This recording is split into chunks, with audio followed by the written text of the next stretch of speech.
नमस्कार, आदाब, सत श्री अकाल। कैसे हैं आप सभी लोग। तो भैया अगला टॉपिक आपने अभी पिछला हमारा टॉपिक देखा होगा जिसमें बहुत सारे एमसीक्यूज हम लोगों ने कराए हुए हैं। पूरी प्लेलिस्ट पड़ी हुई है भाई, जाओ देखो ना, पूरी प्लेलिस्ट पड़ी हुई है। ठीक है, तो उसी क्रम में हम आगे बढ़ रहे हैं और आगे आपको कराने जा रहे हैं एक और बहुत हिंदी का बेहतरीन और बेसिक टॉपिक जो हम लोग अक्सर छोड़ देते हैं या ये कहकर छोड़ देते हैं कि अरे ये तो बड़ा सरल है, इसमें क्या होगा। लेकिन उसमें कई ऐसी सारी चीज़ें होती हैं जो हमें पढ़नी होती हैं, जो हमें समझनी होती है। ठीक है, जैसे कि अगर हम बात करें कि सर्वनाम, ठीक है, एक टॉपिक है, बहुत ही अंडररेटेड टॉपिक है जिसे हम कहते हैं सर्वनाम। क्या कहते हैं सर? सर्वनाम।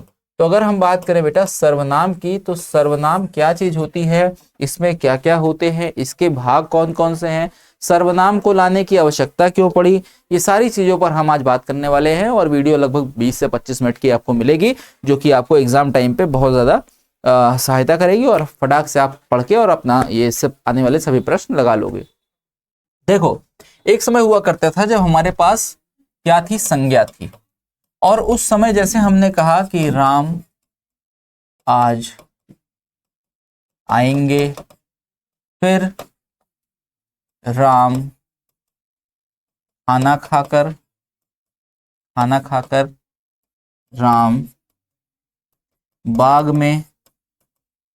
बाग में क्या करेंगे, बाग में घूमने जाएंगे, बाग में घूमने जाएंगे और वहां से राम पुनः अपने कहाँ आएंगे, अपने महल में आएंगे। अब अगर हम इस वाक्य को पढ़ें, इस वाक्य को पढ़ते हैं, तो यहाँ पर सबसे पहले एक राम लिखा है जो कि हमारी संज्ञा हो गई, और ये बिल्कुल सही लिखा है क्योंकि अगर ये नहीं लिखा होगा तो हमें पता ही नहीं चलेगा कि कौन क्या एक्टिविटी कर रहा है। ठीक है, उसके बाद जब हम पढ़ेंगे तो राम आज आएंगे, फिर राम खाना खाकर राम बाग में घूमने जाएंगे और वहां राम पुनः अपने महल में आएंगे।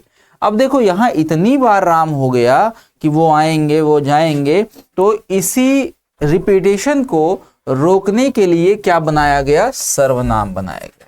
ठीक, अब देखो जैसे यहां मैंने लिखा राम आएंगे, फिर यहां वाले राम को हटा करके हमने लिख दिया वे खाना खाकर बाग में घूमने जाएंगे और वहां वे पुनः, अब वहां से वे पुनः अपने महल में आएंगे।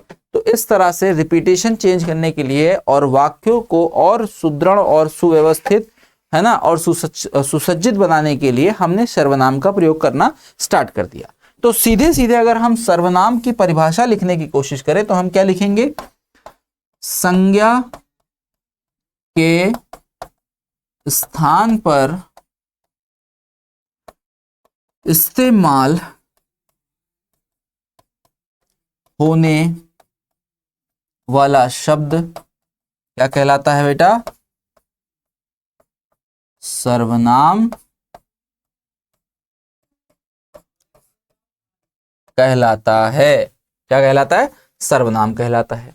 अब देखो जैसे हमने संज्ञा को इन पांचों उंगलियों पर याद किया और इन्हीं पांचों उंगलियों के साथ अगर एक उंगली और आपके पास होती तो ये हमारा हो गया सर्वनाम, क्योंकि संज्ञा थी 5 और सर्वनाम है 6। तो आओ जरा हम उसको एक बार समझते हैं और सर्वनाम के भेदों को जरा देखते हैं। तो यहां हम लोग लिखेंगे सर्वनाम का भेद, और सर्वनाम का भेद जब आप लिखोगे तो यहां पर आपको मिलेंगे 6, 1 2 3, 1 2 3 4 5 6। अब देखो कौन कौन है इस श्रेणी में। सबसे पहले जैसे मैंने आपको उसमें याद कराया था, कोई पुरुष है, ठीक है, कोई पुरुष है, उसका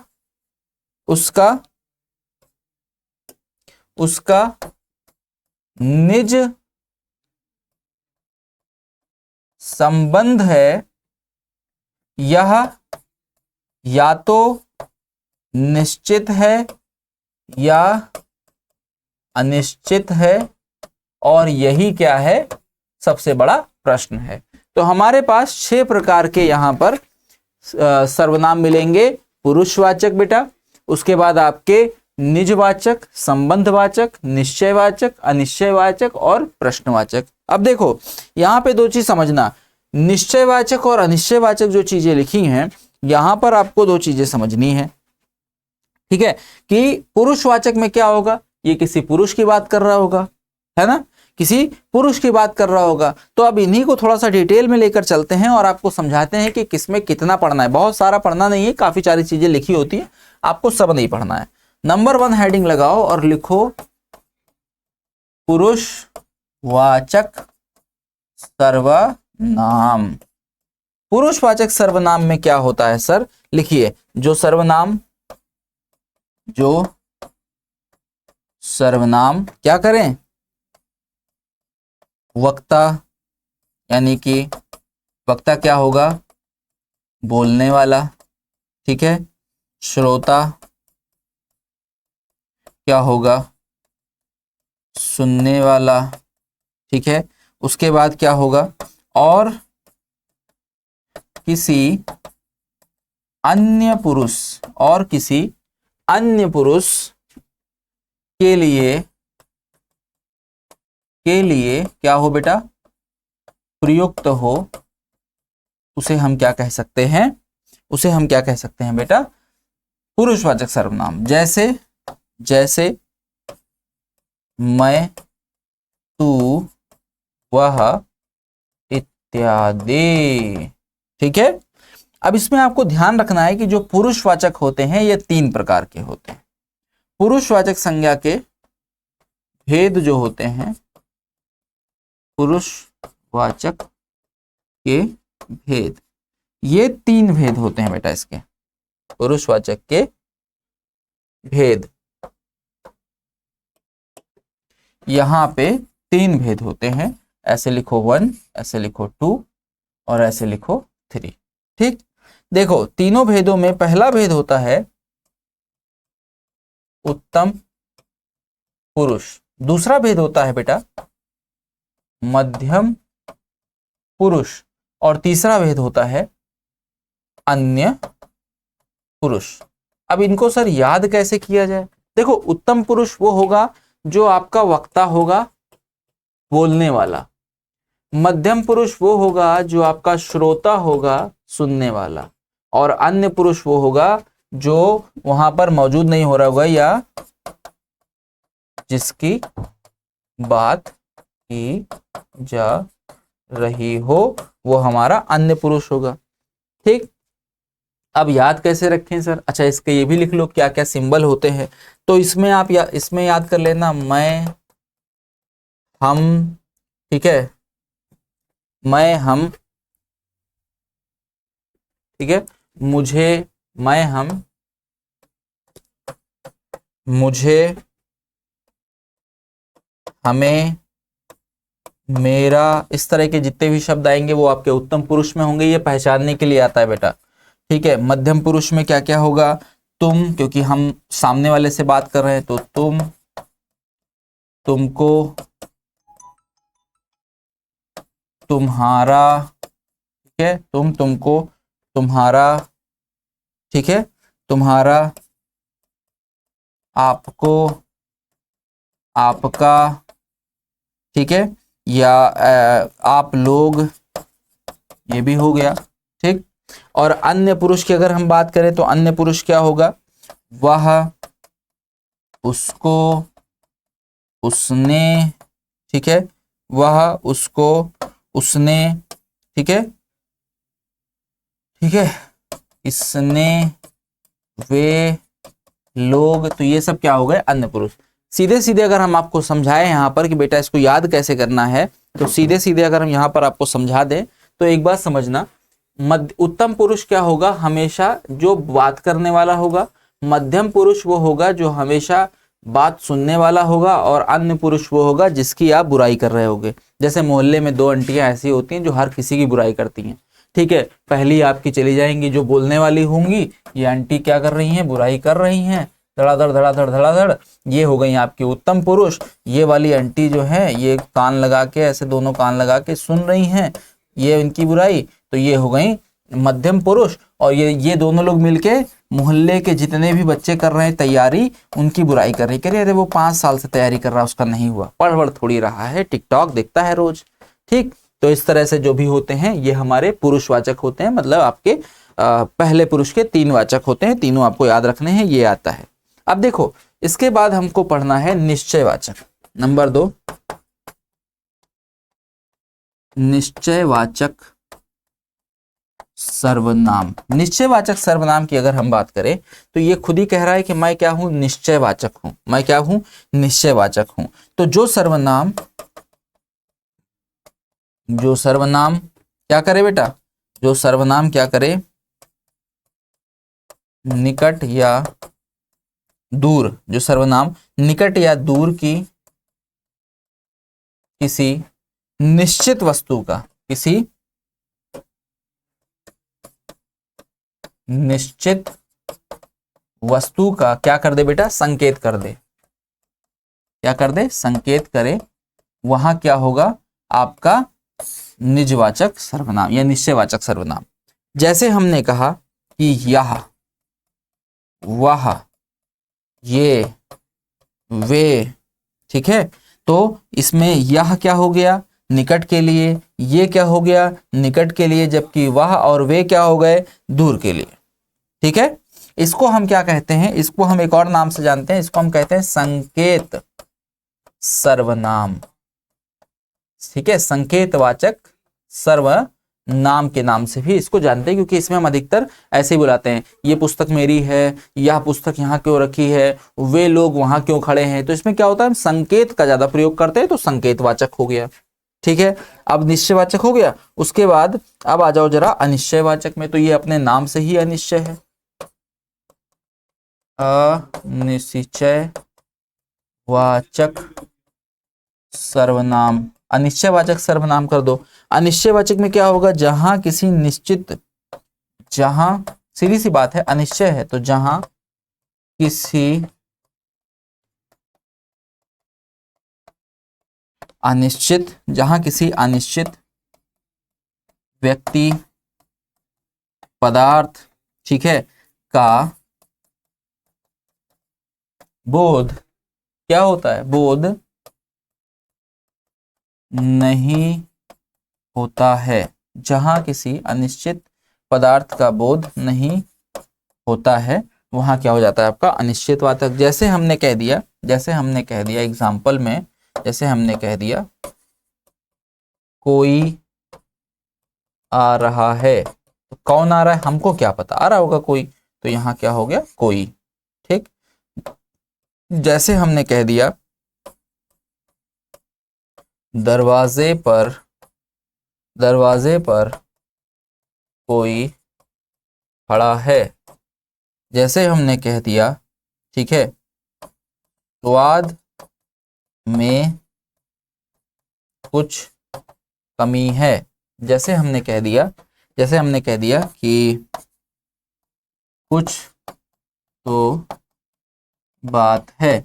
अब यहाँ पे अगर हम देखें तो दरवाजे पर कोई खड़ा है, स्वाद में कुछ तो कमी है, मतलब हमें समझ में नहीं आ रही लेकिन कुछ कमी लग रही है, कुछ तो बात है, मतलब हमें कुछ तो बात है लेकिन हमें पता नहीं है, अनिश्चित।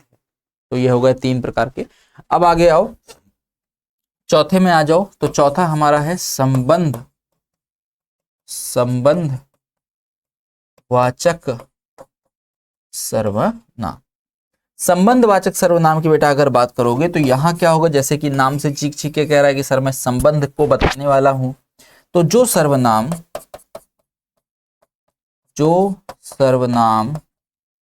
किसी दूसरी संज्ञा या सर्वनाम के मध्य क्या करें, सर्वनाम के मध्य क्या करें बेटा, संबंध स्थापित करें, क्या कहलाएंगे, संबंधवाचक सर्वनाम। जैसे आपने पढ़ा होगा जो, तो, उसे, ठीक है, या जिसकी, उसकी, जैसा वैसा, इस तरह के जितने भी आपके संबंध होंगे ये क्या कहलाएंगे, ये सारे संबंध क्या कहलाएंगे आपके बेटा, क्या कहलाएंगे, ये संबंधवाचक। जैसे इसमें से मैं आपको कुछ एग्जाम्पल भी दे रहा हूं, जो जैसा करेगा, जो का क्या होगा, वो या सो, जैसा का क्या होगा, वैसा भरेगा, ठीक। जिसकी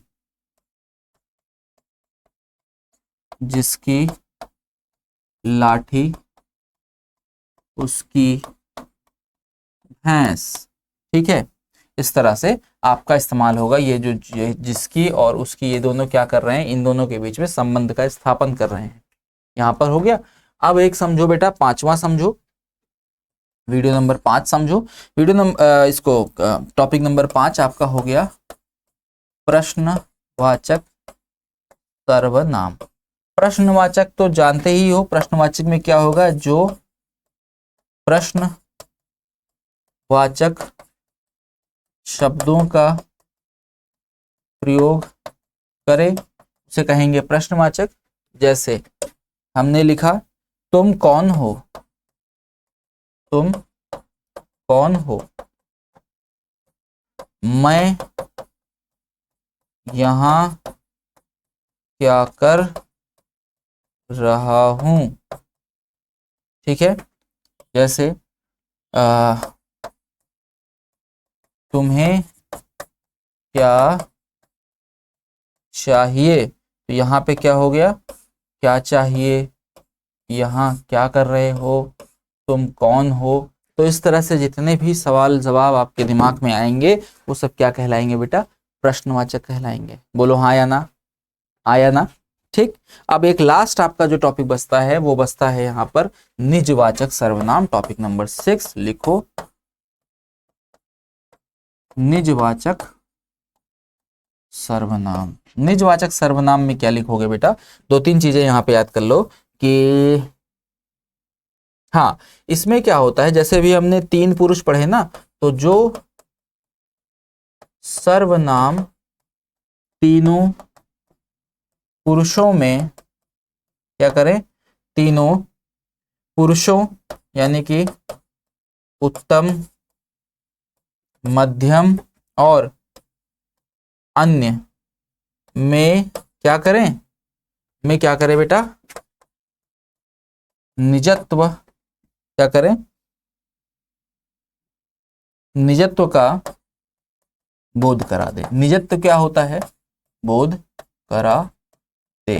निजत्व क्या होता है, मतलब अपनेपन का बोध करा दे। जहां भी हम बात करेंगे मेरी चीज है, मेरा है, मैं हूं, इस तरह से बात कर दे। तो जैसे हमने कहा,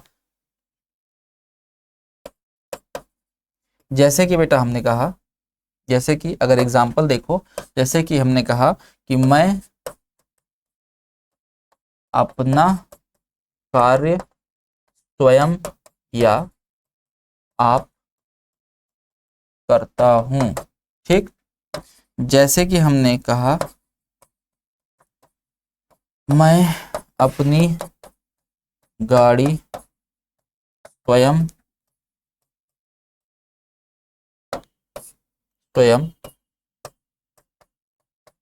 चलाऊंगा।